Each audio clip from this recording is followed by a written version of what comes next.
Permission. What does permission mean? Aren't all of our laws, our legislation, our control, and our power based on one thing? Permission. What does that actually mean?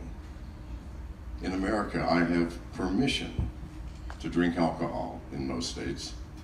I do not have permission to smoke weed. I have permission under some circumstances to send money to various people in various countries, but not to anyone in Lebanon. And a number of Arabic countries, I have no permission to do that. If I go to my bank and do a wire transfer, the American government will cancel that. I do not have permission to do so. What is unique about cryptocurrency and the blockchain?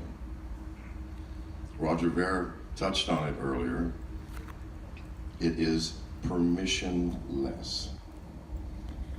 I require no one's permission to send a Bitcoin from my wallet to someone else's other than the peer-to-peer agreement that, yes, I will sell you this item for X amount, or I owe you this much money, or whatever.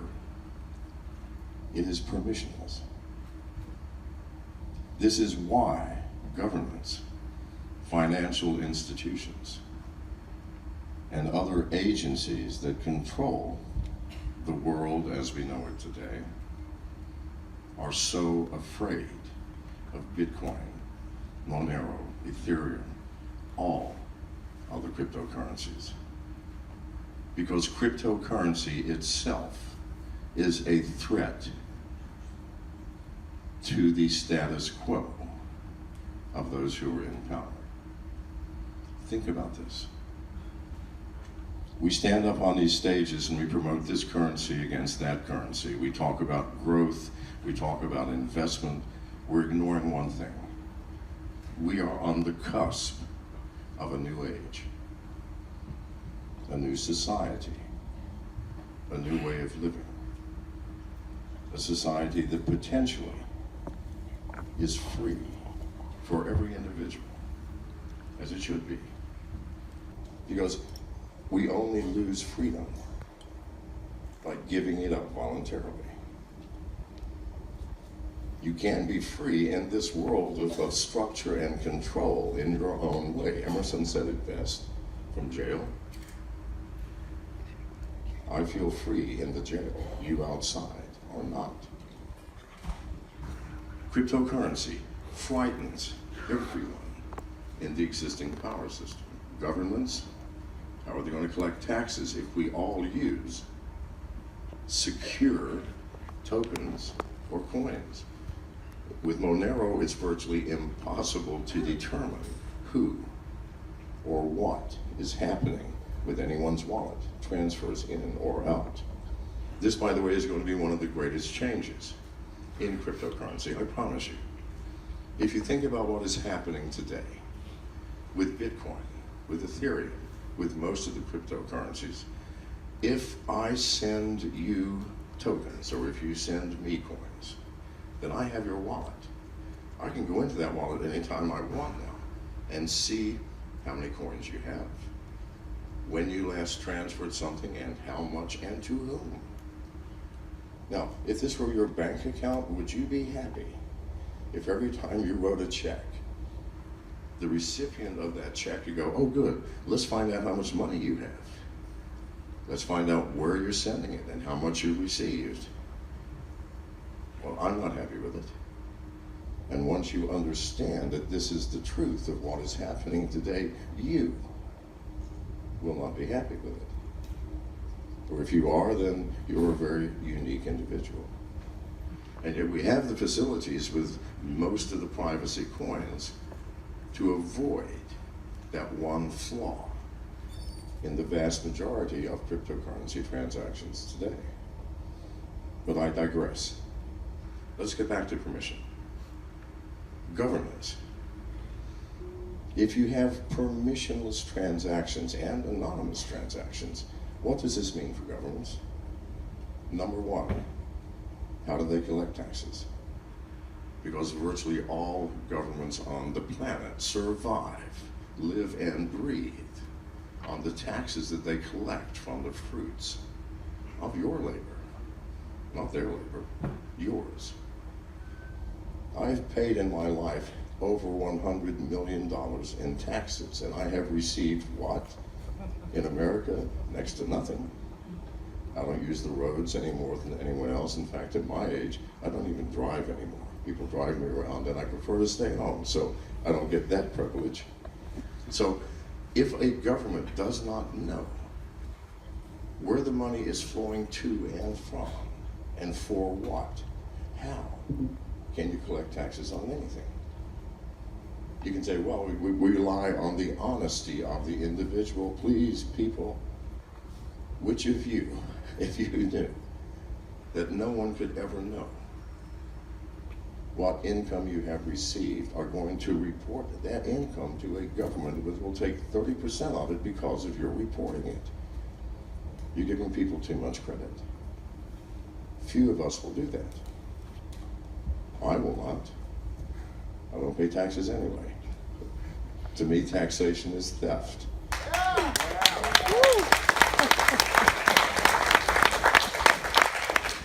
And I have, in fact, many times contacted the IRS saying, I'm not paying taxes because you're stealing from me. And I've made money, hoping that they will call me out, because I would love, as I did with the FBI a couple of years ago, to go on CNN for 15 minutes and debate the IRS on the legality of taking my money. So they've done nothing. They figure I'm 72, I'll die soon, and it'll disappear. So, but yes, so they're terrified. And yet, in America, prior to the Civil War, we had no taxes. We survived on other means. There are always other means. Pay for use. We drive X number of miles on the highway. Well, let's pay per mile that we use if it's a federal highway. There are other ways. But governments will be smaller as a result. This much is true. So governments are terrified. Financial institutions are terrified. Banks are likely to disappear within 5 or 6 years. Absolutely. So, what's happening? Because we exist. This group here, those like us around the world, because of us, there will be conflict. It may not be bloody conflict or armed conflict, but there will be conflict. We are at war by our very existence. Please understand this. Please understand this. If we succeed in our dream, I'm not talking about the dream of getting rich through selling and buying, but if we succeed in our dream of changing this world, of leaving to our children and grandchildren an opportunity, a world full of freedom, a world where power, to the extent that it controls your permissions, simply does not exist.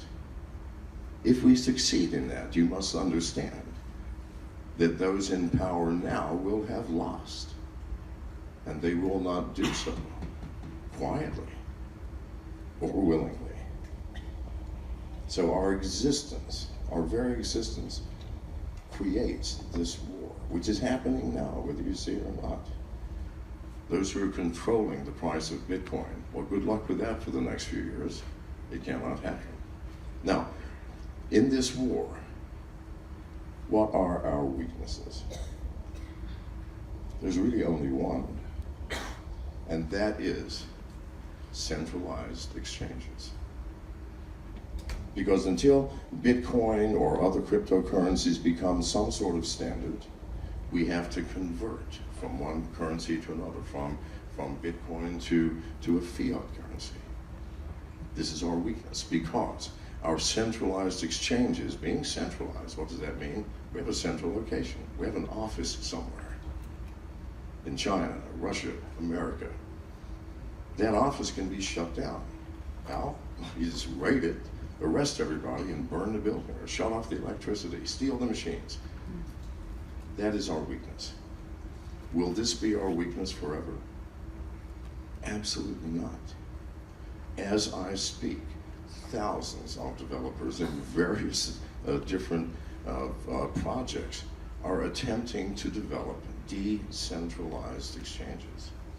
And it will happen. Whether it's based on the atomic swap or something else, I do not care. I know that it is coming. I know that it will happen. And when this happens, what does this mean? We are finally free. If you're using a privacy coin, no one knows what you're doing or with whom. And if you have a decentralized exchange, meaning that there are 20 million people whose wallets on smartphones or pads or laptops or desktops can't be shut down. Let's say you manage somehow, and God knows how you could do this, to shut down every single smartphone using a specific wallet in a specific country. Who cares? The decentralized exchange is not affected. We will be free. And when that happens, what do you think will happen? All hell will break loose. Be prepared for this. My question is, are you up for it? Yes! Then I think I've done, I know we're way over time. This lady has some questions, I suspect. Am I over time? We have about 2 minutes, so yes, let's do some questions. Eat this stomach. Yep. Fantastic. First of all, Charlie in the audience, thank you so much for answering the question I meant to actually ask too. And I'm not going to answer it anyway, so you might not, don't even ask it. All right, let's try it. Well, anyways, yeah, I'll half blame being pre-caffeinated and poker tournament last night. But yes, no, I do think it's fascinating, and also working in finance specifically. So you did up your price prediction to 1 million by 2020. Yeah, absolutely. Now, yeah, and we so, don't have time for me to go through it, but anybody who can add 1 and 1 and get 2 can come to the same conclusion. Yeah, we're at 6K. So my question also is, very well-respected analysts are calling for lower prices. So can you actually specifically explain why you believe that, and maybe also what your predictions are for the end of the year then? I have no predictions for the end of the year. It's too short.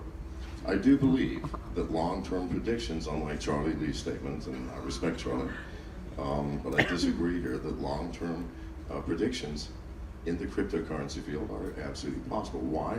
Because fundamentals are fundamentals. They will not change. Prices today, tomorrow, the next day.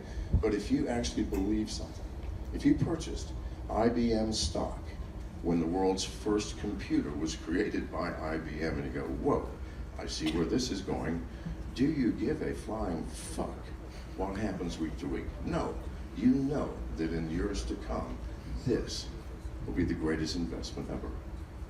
It's the same thing with Bitcoin, with almost all of the major non-scam coins that are out there. So please, use your heads. We're talking about 2 years out, more than 2 years.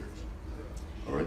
Yep. So you've been speaking for years about how Bitcoins can be hacked. You recently launched your wallet, Yes. BitFi, and it was hacked. Can you explain what happened? It was not hacked. People said it was hacked. What does it mean to hack a wallet? If you have a wallet containing coins, and say, aha, I hacked that, would you not expect them to have said, I took your coins? No one did. So I'm saying, no, it wasn't hacked. It was an unsuccessful hack. Sure, people turned the wallet into a video player. Good, we didn't charge extra for that. So, no, nobody got the fucking coins. No one will get the coins. That's what I'm saying. That's the hack. So those who said, yes, I hacked the wallet, nobody got the coins. Please God. So you come from obviously a very technical background. You've stated in the past that you invented cybersecurity.